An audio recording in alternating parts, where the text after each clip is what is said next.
10 ತಿಂಗಳ ಬಳಿಕ ಹಾಸನ ಜಿಲ್ಲೆಗೆ ಭವಾನಿ ರೇವಣ್ಣ ಎಂಟ್ರಿ ಆಗ್ತಾ ಇದ್ದ ಹಾಗೆ ಅದ್ದೂರಿಯ ಸ್ವಾಗತವನ್ನ ಜೆಡಿಎಸ್ ಕಾರ್ಯಕರ್ತರು ಅವರಿಗೆ ನೀಡಿದ್ದಾರೆ.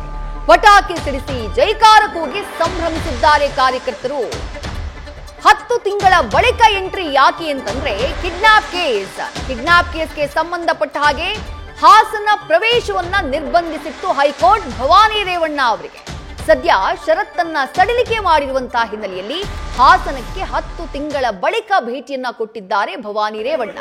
ಅವರು ಎಂಟ್ರಿ ಆಗ್ತಾ ಇದ್ದ ಹಾಗೆ ಜೆಡಿಎಸ್ನ ಕಾರ್ಯಕರ್ತರು ಆರತಿಯನ್ನ ಬೆಳಗಿ ಹೂಮಳೆಯನ್ನ ಸುರಿಸಿ ಪಟಾಕಿ ಸಿಡಿಸಿ ಭವಾನಿ ರೇವಣ್ಣ ಅವರನ್ನ ಜಿಲ್ಲೆಗೆ ಸ್ವಾಗತಿಸಿದ್ದಾರೆ.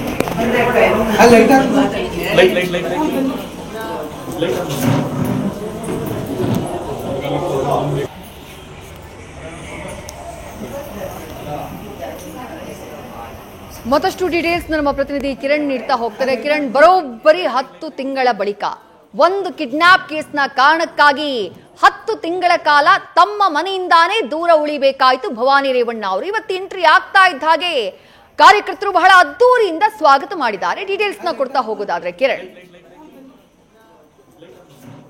ವಿದ್ಯಾ, 10 ತಿಂಗಳ ನಂತರ ಭವಾನಿ ರೇವಣ್ಣ ಹಾಸನಕ್ಕೆ ಎಂಟ್ರಿ ಕೊಟ್ಟಿದ್ದಾರೆ ಅಂತಾನೆ ಹೇಳ್ಬೋದು. ಹಾಸನದ ಗಡಿಭಾಗ ಏನು ಹಿರಿಸಾವೆ ಬಳಿ ಭವಾನಿ ರೇವಣ್ಣ ಬರ್ತಾ ಇರೋ ವಿಷಯ ಕಾರ್ಯಕರ್ತರಿಗೆ, ಅಂದ್ರೆ ಏನು ಹಾಸನದ ಜಿಲ್ಲಾದ್ಯಂತ ಕಾರ್ಯಕರ್ತರಿಗೆ ಗೊತ್ತಾಯ್ತು ಕೂಡಲೇ ಅಲ್ಲಿ ಹೋಗ್ತಾರೆ. ಹಿರಿಸಾವೆ ಬಳಿ ಅವರಿಗೆ ಬರದಿಂದ ಸ್ವಾಗತ ಮಾಡ್ತಾನೆ ಅಂತಾನೆ ಹೇಳ್ಬೋದು. ತದನಂತರ ಅವರು ಏನು ಒಳನರಸೀಪುರದ ಮನೆ ಬಳಿ ಬರ್ತಾರೆ. ಮನೆ ಬಳಿ ಬಂದಿದ್ ಕೂಡಲೇ ಅಲ್ಲಿ ಸಾಕಷ್ಟು ಮಹಿಳೆಯರಿರ್ತಾರೆ, ಮತ್ತೆ ಪುರುಷ ಕಾರ್ಯಕರ್ತರು ಸಾಕಷ್ಟು ಜನ ಇರ್ತಾರೆ. ಭವಾನಿ ರೇವಣ್ಣ, ಪ್ರಜ್ವಲ್ ರೇವಣ್ಣ ಮತ್ತೆ ಸೂರಜ್ ರೇವಣ್ಣರು ಕೂಡ ಜೈಕಾರ ಹಾಕ್ತಾರೆ. ಜೈಕಾರ ಹಾಕಿ ಒಂದು ರೀತಿ ಪರೋಕ್ಷವಾಗಿ ತನ್ನ ರಾಜಕೀಯ ವಿರೋಧಿಗಳಿಗೆ ಭವಾನಿ ರೇವಣ್ಣ ಎಚ್ಚರಿಕೆ ಕೊಟ್ಟಿದ್ದಾರೆ ಅಂತಾನೆ ಹೇಳ್ಬೋದು. ಅಂದ್ರೆ ನಾನು ಹಾಸನ ಬಿಟ್ಟು ಹೋಗಲ್ಲ, ಹಾಸನದಲ್ಲೇ ಇರ್ತೀನಿ, ಹಾಸನದಲ್ಲೇ ರಾಜಕೀಯ ಮಾಡ್ತೀನಿ. ಕೆಲವು ತಿಳ್ಕೊಂಡಿದ್ರು ನಾನು ಹಾಸನ ಬಿಟ್ಟು ಹೋಗ್ತೀನಿ ಅಂತ. ಯಾವುದೇ ಕಾರಣಕ್ಕೆ ನಾನು ಹಾಸನ ಬಿಟ್ಟು ಹೋಗಲ್ಲ ಅಂತ ಒಂದು ಪರೋಕ್ಷವಾಗಿ ಎಚ್ಚರಿಕೆ, ಪರೋಕ್ಷವಾಗಿ ರಾಜಕೀಯ ವಿರೋಧಿಗಳಿಗೆ ಟಾಂಗ್ ಕೊಟ್ಟರು ಅಂತಾನೆ ಹೇಳ್ಬೋದು. ಈಗ ಹೈಕೋರ್ಟ್ ಜಾಮೀನು ನೀಡಿದ ನಂತರ ಏನು ಹಾಸನಕ್ಕೆ ಮತ್ತೆ ಮೈಸೂರಿಗೆ ಹೋಗಲು ಕೆಲವೊಂದು ನಿರ್ಬಂಧ ಹಿಂದೆ ಏರಿದ್ರು, ಅದು ಸಡಿಲಿಕೆ ಮಾಡಿದ ನಂತರ ಈಗ ಹಾಸನಕ್ಕೆ ಬಂದಿರೋದು. ಮತ್ತೆ ಕಾರ್ಯಕರ್ತರಲ್ಲಿ ಮತ್ತೆ ಒಳನರಸೀಪುರ ಸಾಕಷ್ಟು ಭವಾನಿ ರೇವಣ್ಣ, ಪ್ರಜ್ವಲ್ ರೇವಣ್ಣ, ಸೂರಜ್ ರೇವಣ್ಣ ಸಾಕಷ್ಟು ಜನ ಬೆಂಬಲಿಗರು ಮತ್ತೆ ಫಾಲೋವರ್ಸ್ ಇರೋಂಥದ್ದು. ಅವ್ರಿಗೆಲ್ಲ ಒಂದ್ ರೀತಿ ಹುಮ್ಮಸ್ಸು ಸಿಕ್ಕಿದಂತ ಆಗಿದೆ ಅಂತಾನೆ ಹೇಳ್ಬೋದು.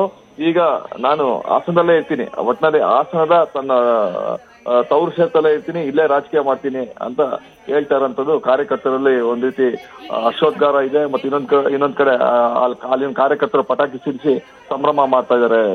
ವಿದ್ಯಾ, ಥ್ಯಾಂಕ್ ಯು ಕಿರಣ್ ತಮ್ಮೆಲ್ಲ ಡೀಟೇಲ್ಸ್ಗೆ. ನ್ಯೂಸ್ ಫಸ್ಟ್ ನಿರ್ಭೀತಿಯಿಂದ ನಿಮ್ಮ ಪರವಾಗಿ.